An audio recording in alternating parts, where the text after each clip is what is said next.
Assalamu alaykum wa rahmatullahi wa barakatuh.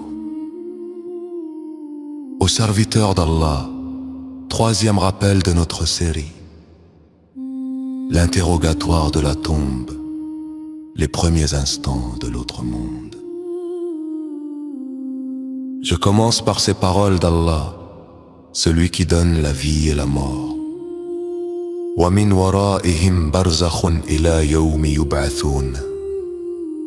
Et derrière eux, il y a une barrière, jusqu'au jour où ils seront ressuscités.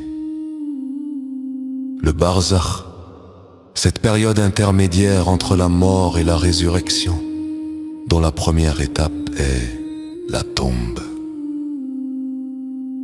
Le prophète sallallahu alayhi wa sallam nous a mis en garde avec insistance, comme le rapporte Oussama ibn Zayd radiyallahu anhu.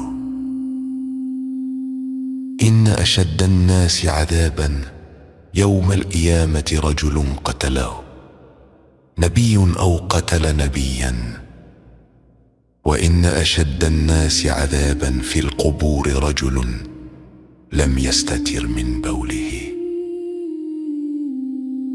Les gens les plus sévèrement châtiés le jour de la résurrection seront l'homme tué par un prophète ou qui a tué un prophète.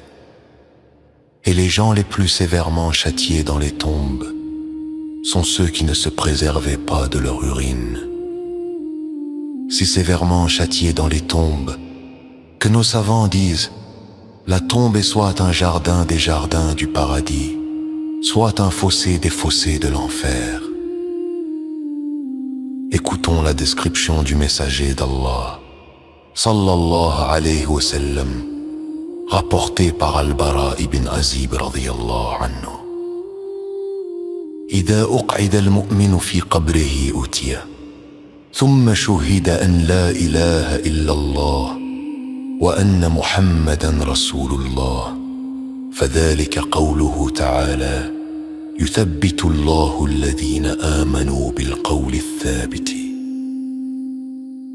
Lorsque le croyant est assis dans sa tombe, on vient à lui, puis on lui fait témoigner qu'il n'y a de divinité qu'Allah et que Muhammad est le messager d'Allah. C'est cela la parole d'Allah. Allah affermit les croyants par une parole ferme. Mais attention, mes frères et sœurs, cet affermissement n'est pas garanti pour tous. Le prophète sallallahu alayhi wa sallam décrit l'autre scénario. Toujours selon Al-Bara ibn Azib radiyallahu anhu. وأما الكافر والمنافق فيقال له ما كنت تقول في هذا الرجل فيقول لا أدري كنت أقول ما يقول الناس فيقال لا دريت ولا تليت. Quant au mécréant et à l'hypocrite, on lui dit que disais-tu de cet homme? Il répond je ne sais pas, je disais ce que les gens disaient. Alors on lui dit tu n'as rien su et tu n'as rien suivi. Je ne sais pas, des mots qui condamnent pour l'éternité. Allah nous décrit cet instant dans son livre. يثبت الله الذين آمنوا بالقول الثابت في الحياة الدنيا وفي الآخرة ويضل الله الظالمين ويفعل الله ما يشاء. Allah affermit les croyants par une parole ferme, dans la vie présente et dans l'au-delà, tandis qu'il égare les injustes et Allah fait ce qu'il veut. La parole ferme, la shahada vivante dans le cœur du croyant. Mais qui sont ces interrogateurs, mes frères? Le prophète sallallahu alayhi wa sallam les décrit dans ce hadith rapporté par Abu Hurayra radiyallahu anhu. إذا قبض من إذا مدحتم في قدري أتاه ملكان الصبان ليسرقاني يقال لأحدهما أي منكر وللآخر نجير. Lorsque le mort est obéré lorsque vous le mettez dans sa tombe, il viennent deux anges au visage mort battu. L'un d'eux s'appelle Munkar et l'autre Nakir. Munkar et Nakir.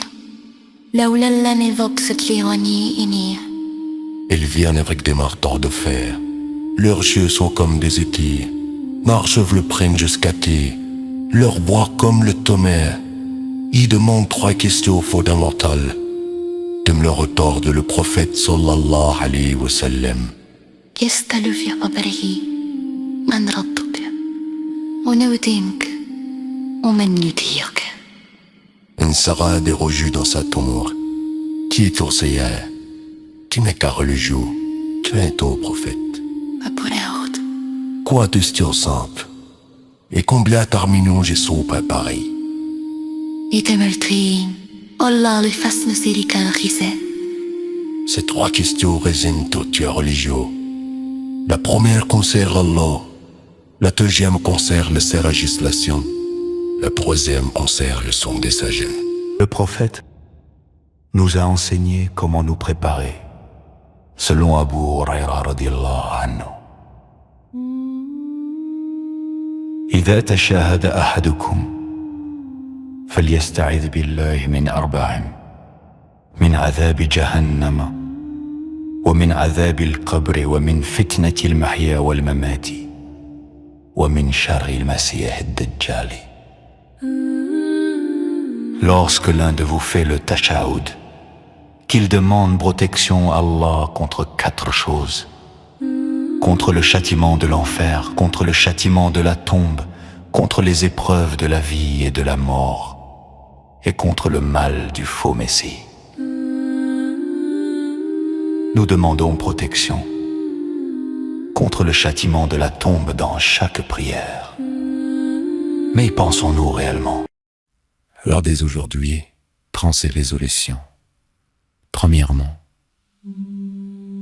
apprends parfaitement les réponses aux 3 questions de la tombe avec conviction.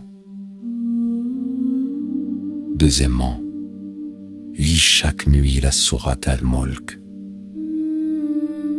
Troisièmement, multiplie les bonnes actions qui affermissent sa foi. Quatrièmement, évite les péchés qui obscurcissent le cœur. Car le messager sallallahu alayhi wa sallam nous a avertis. Inna al-qabra awwalu manazil al-akhirah. فإن نجا منه فما بعده أيسر منه وإن لم ينج منه فما بعده أشد منه. La tombe est la première demeure de l'au-delà si on y est sauvé. Ce qui vient après plus facile. Et si on n'y est pas sauvé, ce qui vient après est plus difficile.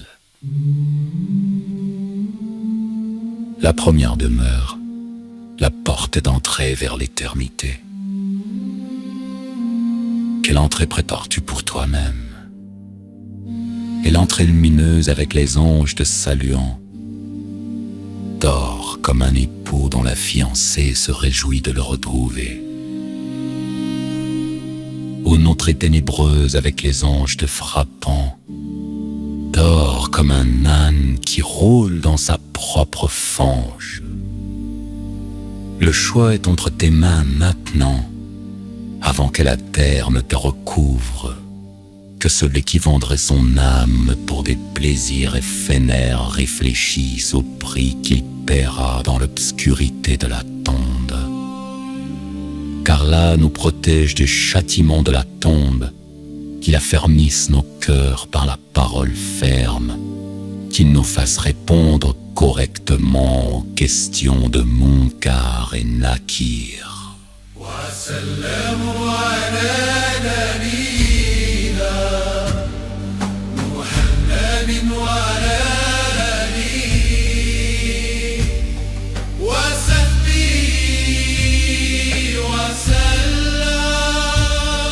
Assalamu alaikum wa rahmatullahi wa barakatuh.